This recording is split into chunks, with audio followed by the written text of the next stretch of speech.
সুপ্রিয় শিক্ষার্থী দেখো সবাই খেয়াল করো আমরা আজকে চলে আসলাম 1.2 এর আমরা গত পর্বে কিন্তু 1 নাম্বার আর 2 নাম্বার সমাধান করিয়েছিলাম মানে জাস্ট দেখিয়ে দিয়েছিলাম।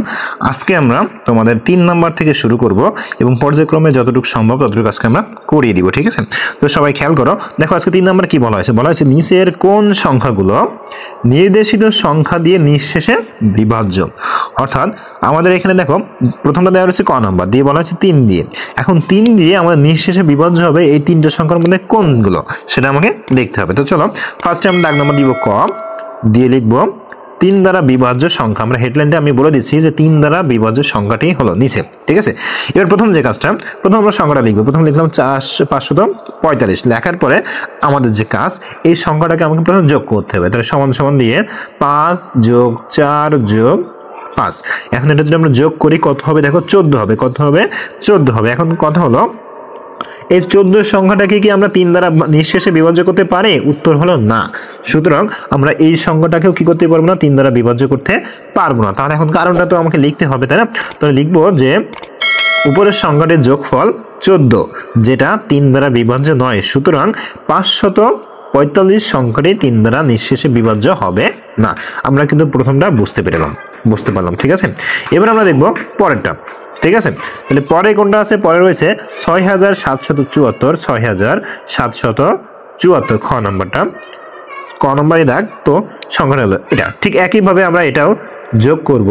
তাহলে এটাও যদি আমরা একটু যোগ করি, খেয়াল করো, তাহলে যোগ করলে কত হবে দেখো 6 আর 7 13, 13 আর 7 20, 20 আর 4 24। কত হবে? 24। তোমরা যদি একটু খেয়াল করো দেখো আমরা 3 আর 8 যদি গুণ করি আমাদের উত্তরটা হয় কত? 24। তার মানে এই সংখ্যাটা আমরা 3 দ্বারা বিভাজ্য।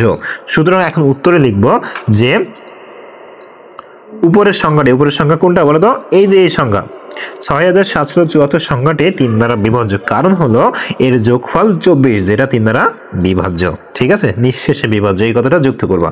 তাহলে আশা করি এটা বুঝতে পেরেছো। এবার আমরা চলে যাব এরপরে।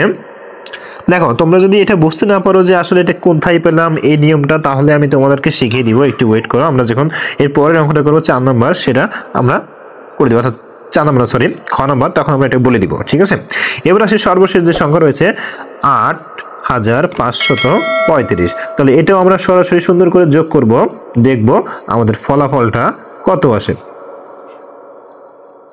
তো দেখো আমরা যদি যোগ করি 5 এর 5 10 আর 3 13, 13 আর 8 কত হয় আমাদের? 21 হয়। কত হয়? 21। আর 21 সংখ্যাটা কিন্তু 3 দ্বারা বিভাজ্য, 3 দ্বারা কি হবে? বিভাজ্য হবে, ঠিক আছে? তাহলে এই ক্ষেত্রে আমরা লিখব যে 8535 সংখ্যাটি 3 দ্বারা নিঃশেষে বিভাজ্য। কারণ 8535 সংখ্যাগুলো যোগ করলে আমাদের যোগফল হয় 21 যেটা 3 দ্বারা নিঃশেষে বিভাজ্য, ঠিক আছে? সুপ্রিয় শিক্ষার্থী আমাদের কিন্তু 3 দ্বারা বিভাজ্যের কাজটা আমরা সুন্দরভাবে কমপ্লিট করে ফেললাম। এবার তোমাদের হয়তো প্রশ্ন আসতে পারে, স্যার এই নিয়মটা কি তৈরি করে দিয়েছে এরকম কিছু, বা এই নিয়মটা আমরা কোথায় পাবো? অবশ্যই তোমাদেরকে আমি দেখিয়ে দিচ্ছি। সবাই আমার সাথে দেখতে থাকো। তোমরা যদি প্রিভিয়াস ক্লাসগুলো করো তাহলে অবশ্যই এই যে জিনিসটা তোমাদের জানার কথা বা মুখে মনে থাকার কথা। তারপরেও আমি তোমাদেরকে একবার তোমাদের ভালোর জন্য বা তোমাদের বোঝানোর স্বার্থে আমি জিনিসটা দেখিয়ে দিচ্ছি। সবাই লক্ষ্য রাখো। তো সবাই খেয়াল করো, দেখো আমি তোমাদেরকে দেখিয়ে দিচ্ছি। দেখো এই যে বক্সটা, এটা তোমরা সুন্দর করে একটু দেখানো, খেয়াল করো। বলা হয়েছে কোনো সংখ্যার অঙ্কগুলো যোগফল যদি 3 দ্বারা বিভাজ্য হয় তাহলে ওই সংখ্যাটা কিন্তু 3 দ্বারা বিভাজ্য, যেটা আমি তোমাদেরকে মাত্র কিন্তু বলে দিলাম। এবার আসি আমরা 4 দিয়ে যে 4-এর যে ক্ষেত্রটা সেটা আমরা দেখে আসি। দেখো 4 দ্বারা বিভাজ্যের ক্ষেত্রে আমাদেরকে কি বলা হয়েছে কোন সংখ্যার একক এবং দশক স্থানের অঙ্ক দুটি দ্বারা গঠিত সংখ্যা যদি 4 দ্বারা বিভাজ্য হয়, একক এবং দশক স্থানের যে অঙ্ক হবে সেই দুটো সংখ্যা যদি আমাদের 4 দ্বারা বিভাজ্য হয় তাহলে ওই সংখ্যাটি আমাদের কি হবে? 4 দ্বারা বিভাজ্য হবে, ঠিক আছে? আবার আমাদের আরো একটা কথা বলা হয়েছে যে আবার যদি আমাদের একক এবং দশকের স্থানে শূন্য থাকে তাহলে সেক্ষেত্রে আমাদের 4 দ্বারা বিভাজ্য হবে। তাহলে কি শিখলাম? প্রথম যে জিনিসটা শিখলাম সেটা হলো আমাদের একক এবং দশকের স্থানে অঙ্কটা যদি 4 দ্বারা বিভাজ্য হয় তাহলে সেটা আমাদের 4 দ্বারা বিভাজ্য। আর দ্বিতীয়টা শিখলাম যে একক এবং দশকের স্থানে যদি আমাদের শূন্য থাকে তাহলে সেটা আমাদের 4 দ্বারা বিভাজ্য। চলো আমরা তাহলে এই অঙ্কটা আমরা এখানে অ্যাপ্লাই করি, অর্থাৎ এই ট্রিক্সটা আমরা অ্যাপ্লাই করি। তারপরে খেয়াল করো এখানে বলা আছে 4 দ্বারা বিভাজ্য। তাহলে প্রথম যে সংখ্যাটা আছে সেটা আমরা একটু খেয়াল করি, 85 আর এখানে কত? 42। এইবার আমাদের প্রথম যে নিয়মটা বলা হয়েছিল একক এবং দশক যে স্থানীয় যে অঙ্কটা সেটা যদি তোমাদের 4 দ্বারা বিভাজ্য হয়, তো দেখো এখানে রয়েছে কত 42কে যদি তোমরা 4 দ্বারা ভাগ করো তাহলে কিন্তু 10 দশমিক সামথিং আসবে, আমাদের কিন্তু নিঃশেষে বিভাজ্য হবে না। ঠিক আছে, 10 দিয়ে ভাগ করার পরেও আমাদের কিন্তু 2 অবশিষ্ট থেকে যাবে। তার মানে আমরা এখানে বলতে পারি যে এই সংখ্যাটা আমাদের 4 দ্বারা নিঃশেষে বিভাজ্য হবে না। এখন কথা হলো কমেন্টটা কি লিখবো, নিচে লিখবো যে উপরের সংখ্যা কোনটা, এই 8542 সংখ্যাটি 4 দ্বারা নিঃশেষে বিভাজ্য নয়। কারণ লিখবো যে তার একক এবং দশক স্থানে অঙ্কটি 4 দ্বারা বিভাজ্য নয়, এই জন্য এই সংখ্যাটি 4 দ্বারা বিভাজ্য হবে না। ওকে, আচ্ছা এবার আসি এরপরে কত 2184, তো 2184। এবার খেয়াল করি এই যে 84 সংখ্যাটা এটা কি আমার 4 দ্বারা বিভাজ্য, আমরা একটু ভাগ করে দেখি। এটা অবশ্যই 4 দ্বারা বিভাজ্য। তো এই 84কে যদি আমরা 4 দ্বারা ভাগ করি আমাদের ভাগফল কত হবে 2 1, মানে হলো 21। তার মানে দেখো আমাদের যেহেতু 84 সংখ্যাটাকে 4 দ্বারা ভাগ করতে পারতেছি, তার মানে এই সংখ্যাটাকেও আমরা কি করতে পারবো 4 দ্বারা ভাগ করতে পারবো। তাহলে এখন আমরা কমেন্টটা কি লিখবো, কমেন্ট লিখবো যে 2184 সংখ্যাটিকে 4 দ্বারা নিঃশেষে বিভাজ্য করা যাবে। কারণ লিখবা একক এবং দশক স্থানীয় অঙ্কটি 4 দ্বারা নিঃশেষে বিভাজ্য। ঠিক আছে, আচ্ছা এবার আসি এরপর যে সংখ্যাটা বলা হয়েছে 5277, 5274। তাহলে এটা আমরা ঠিক একইভাবে দেখব যে আমাদের একক এবং দশক স্থানীয় অঙ্কটা 4 দ্বারা বিভাজ্য কিনা। তো আমরা একটু ভাগ করে দেখি। ঠিক আছে, তো আমরা সরাসরি ভাগ করে দেখি। দেখো তাহলে আমাদের যদি একবার দেওয়া হয় তাহলে কত হবে 4, নিচে থাকবে 3, 34। এই 34 সংখ্যাটা কিন্তু 4 দ্বারা বিভাজ্য হয় না। ঠিক আছে, আমাদের 8 বাদ যাবে, 4 8 32 এবং 2 কিন্তু আমাদের অবশিষ্ট থেকে যাবে। তার মানে আমরা বলতে পারি যে 5274 সংখ্যাটি 4 দ্বারা বিভাজ্য নয়। কারণ কি, কারণ এর একক এবং দশক স্থানীয় অঙ্কটি 4 দ্বারা বিভাজ্য নয়। তাহলে দেখো সুপ্রিয় শিক্ষার্থী 4 দিয়ে কিন্তু আমাদের হয়ে গেল। তো চলো এবার 6 দিয়ে নিয়মটা সেটাও আমরা দেখে আসি। তো সেটাও আমি তোমাদেরকে দেখিয়ে দিচ্ছি, সবাই লক্ষ্য রাখো। দেখো 6 দিয়ে যে নিয়মটা আমাদের এখানে বলা হয়েছে যে সংখ্যাটি 2 এবং 3 উভয় সংখ্যা, ঠিক আছে 2 এবং 3 দ্বারা বিভাজ্য হবে, সেটা আমার কি 6 দ্বারা বিভাজ্য হবে। তো চলো আমরা এটা খেয়াল করি, দেখি এখানে কি কি আছে। দেখো প্রথম যে সংখ্যাটি আছে 6 এর ক্ষেত্রে 2184। তো 2184 আমরা এই সংখ্যাটা আমরা প্রথমে লিখব। তো 2184। তো আমরা খেয়াল করি এই যে সংখ্যাটা আমাদের 3 দ্বারা প্রথমে বিভাজ্য হয় কিনা আর 2 দ্বারা। তো মাথায় রাখবা আমাদের শেষে যদি জোড় সংখ্যা থাকে তাহলে অবশ্যই কিন্তু এটা 2 দ্বারা বিভাজ্য, আমরা কিন্তু পেয়ে গেলাম। এখন আমরা যে জিনিসটা খেয়াল করব যে এটা 3 দ্বারা বিভাজ্য কিনা, তাহলে আমরা এটা যোগ করে ফেলি। তাহলে এখন যদি যোগ করি দেখো 2 আর 1 3, 3 আর 8 কত হয় 11 হয়, 11 আর কত হয় 15 হয়। এখন দেখো এই 15 সংখ্যাটাকে কিন্তু তোমরা 3 দ্বারা ভাগ করতে পারো। কত দ্বারা ভাগ করতে পারো 3 দ্বারা, কত হয় 5 হয়। তার মানে আমরা বলতে পারি এই সংখ্যাটা কি হবে 6 দ্বারা ভাগ করা যাবে। এখন কমেন্ট হিসেবে লিখব যে 2184 সংখ্যাটিকে 6 দ্বারা ভাগ করা যাবে, কারণ ওই সংখ্যাটিকে 2 এবং 3 উভয় সংখ্যা দিয়ে ভাগ করা যাচ্ছে, নিঃশেষে ভাগ করা যাচ্ছে। ঠিক আছে, আচ্ছা এরপরে আসি, এরপরে যে সংখ্যাটা রয়েছে 1074। তাহলে 1074 দেখো এটা কিন্তু জোড় সংখ্যা, তার মানে এটা 2 দ্বারা বিভাজ্য, আমরা একেবারে কিন্তু জানি। এবার আমরা 3 দ্বারা বিভাজ্য কিনা সেটা আমরা একটু দেখে নিব। তাহলে এটা আমরা যোগ করি 1 যোগ 0 যোগ 7 যোগ 4। তাহলে এটা যদি যোগ করে 4 আর 7 কত হয় 11, 11 আর 1 কত হয় 12। তার মানে এই 12কেও কিন্তু আমরা 3 দ্বারা যদি ভাগ করি ভাগফল হবে কত 4। তার মানে আমরা এখানেও উত্তরে লিখব, কমেন্টে লিখব যে 1074 সংখ্যাটি 6 দ্বারা নিঃশেষে বিভাজ্য, কারণ ওই সংখ্যাটিকে 2 এবং 3 দ্বারা নিঃশেষে বিভাজ্য করা সম্ভব বা বিভাজ্য করা যায়। ঠিক আছে, আচ্ছা এবার আসি এরপরে 7832। তাহলে এখন 7832 দেখো এক্ষেত্রে এটাও আমার জোড় সংখ্যা, তার মানে এটাও আমাদের 2 দ্বারা বিভাজ্য। এবার আমরা দেখবো এটা 3 দ্বারা বিভাজ্য কিনা। 7 যোগ 8 যোগ 3 যোগ 2। তো দেখো 8 আর 7 15, 15 আর 3 18, 18 আর 2 কত হলো 20। এই 20 সংখ্যাটাকে কিন্তু আমরা 3 দ্বারা বিভাজ্য করতে পারি না, সুতরাং আমরা বলতে পারি যে এই সংখ্যাটিকে আমরা 6 দ্বারা বিভাজ্য করতে পারবো না। কমেন্টে কি লিখবো, কমেন্টে লিখবো যে 7832 সংখ্যাটিকে 6 দ্বারা বিভাজ্য নয়, কারণ লিখবো যে উক্ত সংখ্যাটিকে 2 দ্বারা বিভাজ্য হলেও নিঃশেষে বিভাজ্য হলেও 3 দ্বারা নিঃশেষে বিভাজ্য হচ্ছে না। ঠিক আছে, এবার আমরা এরপরে দেখব 9 দ্বারা বিভাজ্য নিয়মটা কি দেওয়া রয়েছে। তো 9 দ্বারা বিভাজ্য নিয়ম হলো হুবহু আমাদের 3-এর মতো। 3-এর মতো কি আমরা প্রথম যোগ করে দেখব। তো প্রথমটা আমরা দেখি 5 0 7 5।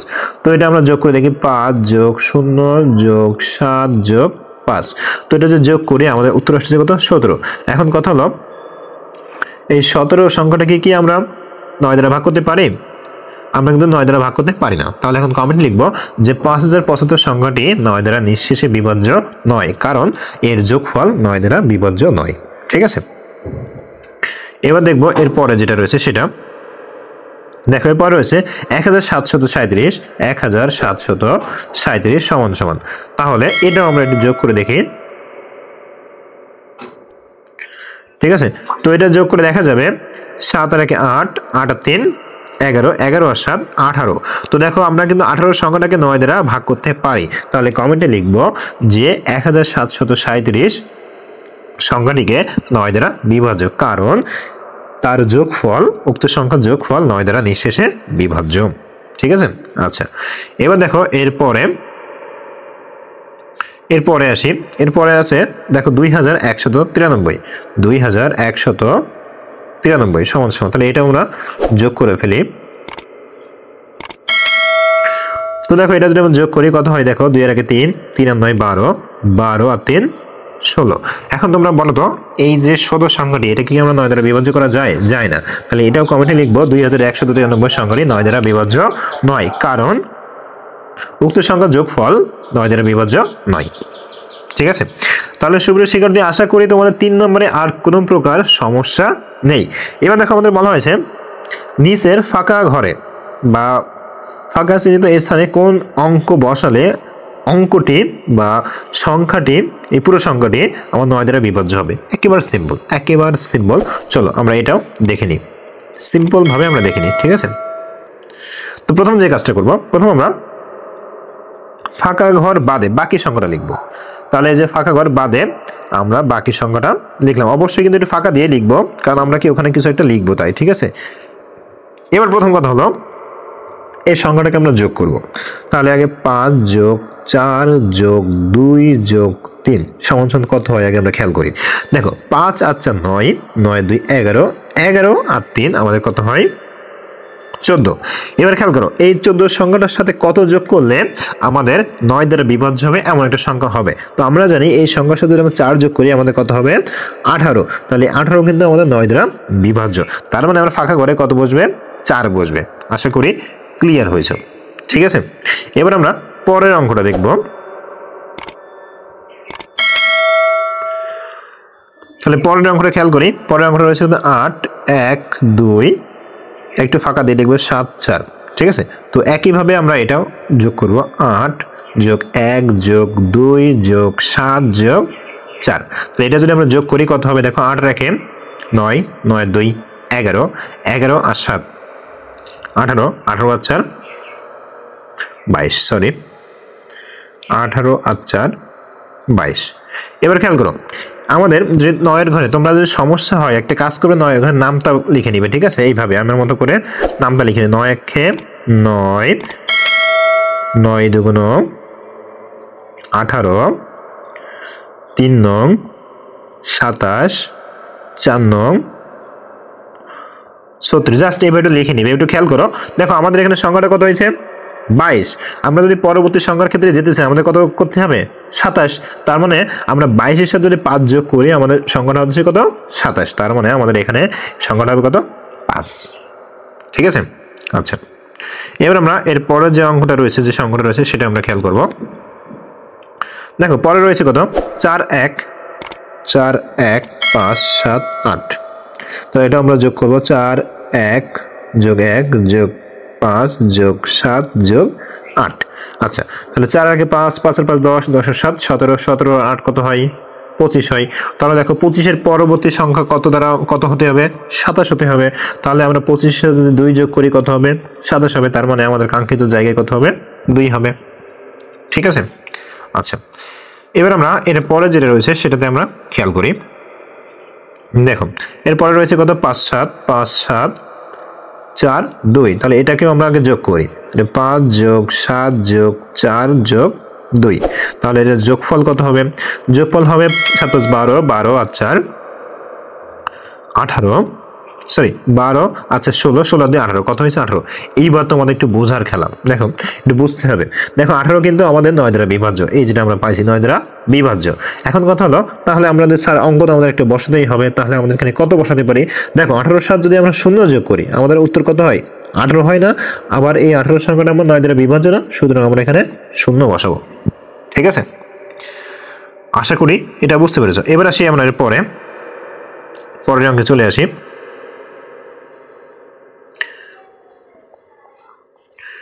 এবার আমরা এর পরের অঙ্কে চলে আসি, এগুলো মুছে দেই, ক্লিন করে দেই। তো পরের অঙ্কটা সবাই পড়ে ফেলো, কি লেখা আছে সবাই একটু পড়ে ফেলি। দেখো এখানে লেখা রয়েছে যে 5 অঙ্কের ক্ষুদ্রতম সংখ্যা নির্ণয় করো যা 3 দ্বারা বিভাজ্য। ঠিক আছে, আমাকে 5 অঙ্কের এমন একটি ক্ষুদ্রতম সংখ্যা নির্ণয় করতে হবে যেটা আমাদের 3 দ্বারা বিভাজ্য। এখন কথা হলো স্যার এটা আমরা কিভাবে করব? তো একেবারে সহজ একটা নিয়ম, আমাদের ক্ষুদ্রতম মানে কি আগে সেটা জানতে হবে। ক্ষুদ্রতম মানে হলো ছোট থেকে বড়। তো আমরা আমাদের ইচ্ছা মতো একটু বানাই। ঠিক আছে, মনে করো প্রথমে আমরা 2 লিখলাম, তারপর আমি 3 লিখলাম, 5টা অঙ্ক হতে হবে কিন্তু কয়টা অঙ্ক? 5টা অঙ্ক। তারপর আমি 4 লিখলাম, 5 লিখলাম, 6 লিখলাম। দেখো একটু খেয়াল করো, এখানে কিন্তু আমাদের 5টা অঙ্ক হয়েছে। এবার আমরা কথা হলো একটু যোগ করে দেখি, মৌখিকভাবে যোগ করে দেখি। 2 3 5, 5 আছে 9, 9 আর 5 14, 14 আছে কত হয় আমাদের? 20 হয়। কত হয়? 20। তাহলে আমাকে বলো 20 যখনই হচ্ছে তখন কিন্তু আমাদের এই সংখ্যাটা কি 3 দ্বারা বিভাজ্য হচ্ছে? বিভাজ্য হচ্ছে না। তার মানে আমাদের 3 দ্বারা বিভাজ্য হতে হলে কত লাগবে? আর এক বেশি হতে হবে। তাহলে আমরা আর এক বেশি করে দিই। ঠিক আছে, সেটা কিভাবে করব? খেয়াল করো, আমরা এখানে 7 বসিয়ে দিতে পারি। কি করতে পারি? 7 এখানে বসিয়ে দিতে পারি। তাহলে এখানে যদি আমরা 7 বসিয়ে দিই তাহলে এবার যদি আমরা যোগ করো দেখবো যোগফল কত হবে? 21 হবে। ঠিক আছে, আমরা এখানে কি করতে পারি? 7 বসিয়ে যোগফলটা কত করতে পারি? 21 করতে পারি। তাই তখন এই সংখ্যাটা কিন্তু আমাদের, এই ক্ষুদ্রতম সংখ্যাটা কিন্তু তখন আমাদের কত হবে? 3 দ্বারা বিভাজ্য হবে। এবার খেয়াল করো, এটা তো আমরা একটা দিলাম। এবার তুমি যদি এখানে আরেকটা সংখ্যা লিখতে, আরেকটা সংখ্যা কোনটা আমরা দেখি। দেখো 1 2 3 4 5, যদি এটাও লিখতে তাও আমরা একটু খেয়াল করি। 1 থেকে যদি 5 পর্যন্ত লিখতাম তাহলে কি হতো? 2 এর 1 3, 3 আর 3 6, 6 আর 4 10, 10 আর 5 15। কত হতো? 15। এই 15 সংখ্যাটাও কিন্তু আমাদের 3 দ্বারা বিভাজ্য ছিল। সুতরাং আমরা চাইলে এই সংখ্যাটাও লিখতে পারি, আমরা চাইলে এই সংখ্যাটাও লিখতে পারি। সম্পূর্ণ তোমাদের ইচ্ছা যে 1 থেকে 5 পর্যন্ত লিখবো না 2 থেকে 7 পর্যন্ত লিখবো। তবে আমার সাজেশন হলো যে আমরা 1 থেকে 5 পর্যন্ত এই সংখ্যাটা লিখি, যে এই ক্ষুদ্রতম সংখ্যাটা আমাদের কি হবে? যে 3 দ্বারা বিভাজ্য হবে। ঠিক আছে, তাহলে লিখবো যে নিচের 5 অঙ্কের যে ক্ষুদ্রতম সংখ্যাটি 3 দ্বারা বিভাজ্য তা দেওয়া হলো। দেওয়ার পরে আমরা প্রথম লিখবো যে, কিন্তু কমা দেবো না কিন্তু, ঠিক আছে, আমি আবার বলি কমা দেবো না, আমরা জাস্ট একইভাবে এইভাবে লিখবো 3 4 5। ঠিক আছে, এইভাবে লেখার পরে এটা দিব। এখন এইখানে লেখার পরে লিখলেই তো শুধু হবে না, আমার তো এর একটা কমেন্ট লিখতে হবে। ঠিক আছে, কমেন্টটা কি লিখবো? কমেন্ট আমি মৌখিকভাবে বলে দিচ্ছি যে লিখবো যে উক্ত সংখ্যার, এই সংখ্যার অঙ্কগুলোর যোগফল আমাদের কত হয়েছে? 15, যেটা 3 দ্বারা নিঃশেষে বিভাজ্য। ঠিক আছে, আমি কিন্তু ক্লিয়ার করে বলে দিলাম যে প্রথমে তোমরা লিখবা যে 5 অঙ্কের যে ক্ষুদ্রতম সংখ্যাটি 3 দ্বারা বিভাজ্য সেটি হলো।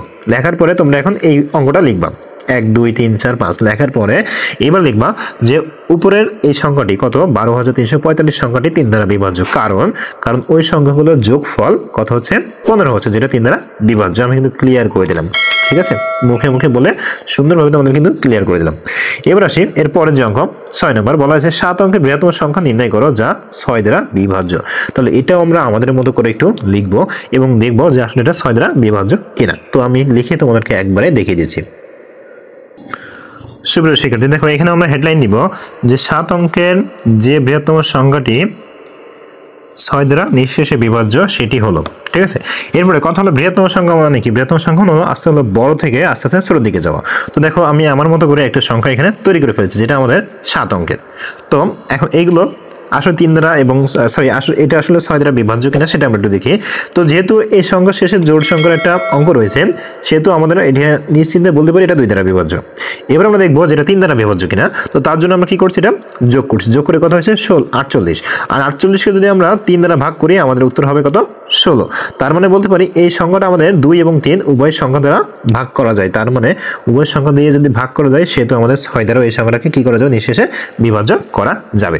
এবার আমাদের কমেন্ট লেখার পালা। তো প্রথমে আমরা যে কাজটা করব খেয়াল করো, প্রথমে আমরা সংখ্যাটা লিখব। ঠিক আছে, উপরে হেডলাইন দিব যে 7 অঙ্কের যে বৃহত্তম সংখ্যাটি 6 দ্বারা নিঃশেষে বিভাজ্য সেটি হলো। লেখার পরে আমরা এই অঙ্কটা সুন্দর করে লিখব। লেখার পরে এবার আমরা কমেন্ট লিখব যে উপরের সংখ্যাটি যেহেতু জোড় সংখ্যা সেহেতু এটা 2 দ্বারা বিভাজ্য। ঠিক আছে, তারপর লিখবা আবার যে উপরের সংখ্যাটির যোগফল 48 যেটা আমাদের 3 দ্বারা বিভাজ্য, সুতরাং আমাদের সংখ্যাটি 6 দ্বারা নিঃশেষে বিভাজ্য। ঠিক আছে, এইভাবে কমেন্ট কিন্তু তোমাদের লিখে দিতে হবে। ওকে, আচ্ছা এবার আসি এরপরে সর্বশেষ অঙ্ক আজকের এই পার্টে। দেখো বলা হয়েছে 30527 অঙ্কগুলো দ্বারা গঠিত বৃহত্তম সংখ্যা 4 এবং 5 দ্বারা বিভাজ্য কিনা, নিঃশেষে বিভাজ্য কিনা সেটা তোমাকে নির্ণয় করতে হবে। তো প্রথম আমরা বৃহত্তম সংখ্যা তৈরি করবো। কি লিখবো? বৃহত্তম। তো প্রথমে তোমরা দাগ নাম্বার দিবা, দাগ নাম্বার দেওয়ার পরে লিখবা বৃহত্তম সংখ্যা। ঠিক আছে, বৃহত্তম সংখ্যা সুন্দর করে লিখবো। লেখার পরে আমরা এখন তৈরি করি 7, তারপরে 5 3 2 0। এখন এই সংখ্যাটি আমার 4 দ্বারা বিভাজ্য কিনা সেটা আমাকে নির্ণয় করতে হবে। এখন কিভাবে 4 দ্বারা বিভাজ্য কিনা সেটা নির্ণয় করতে হয়? আমাদের একক এবং দশক স্থানে যে অঙ্কটা সেটা আমাদের 4 দ্বারা বিভাজ্য কিনা সেটা দিয়ে। তো দেখো 20কে কিন্তু আমরা 4 দ্বারা ভাগ করতে পারি, সুতরাং আমাদের এই পুরো সংখ্যাটা 4 দ্বারা বিভাজ্য। ঠিক আছে, এখন কমেন্ট কি লিখবো? কমেন্ট লিখবো যে 75320 সংখ্যাটি 4 দ্বারা বিভাজ্য, কারণ ওই সংখ্যাটির একক এবং দশক স্থানীয় অঙ্কটা 4 দ্বারা নিঃশেষে বিভাজ্য। এটা কিন্তু 4-এর ক্ষেত্রে হয়ে গেল। এবার কথা হলো এটা 5 দ্বারা বিভাজ্য কিনা সেটা আমরা দেখব। কিভাবে দেখব? খুবই ইজি। 5 দ্বারা বিভাজ্যের ক্ষেত্রে নিয়ম হলো আমাদের ওই সংখ্যাটির শেষে 0 অথবা 5 এই দুইটার যে কোনো একটা সংখ্যা আছে কিনা। তো আমরা দেখতেছি যে এখানে 0 রয়েছে, সুতরাং এই সংখ্যাটি 5 দ্বারা নিঃশেষে বিভাজ্য। তাহলে আমরা লিখব যে 75320 সংখ্যাটি 5 দ্বারা নিঃশেষে বিভাজ্য, কারণ ওই সংখ্যাটির শেষে আমাদের 0 রয়েছে। ঠিক আছে, আশা করি সুপ্রিয় শিক্ষার্থী আজকের এই পার্টে যে ক্লাসটা আমরা নিয়েছি সেটা তোমরা খুব ইজিলি, খুব সহজে তোমরা বুঝতে পেরেছো। তো আগামী পার্ট আমরা শুরু করব গরিষ্ঠ সাধারণ গণিনীয় এখান থেকে। ঠিক আছে, তো সবাই ভালো থাকো, আর আমাদের ক্লাসগুলো তোমাদের কাছে কেমন লাগে অবশ্যই কমেন্ট করে জানিয়ে দাও। ধন্যবাদ সবাইকে।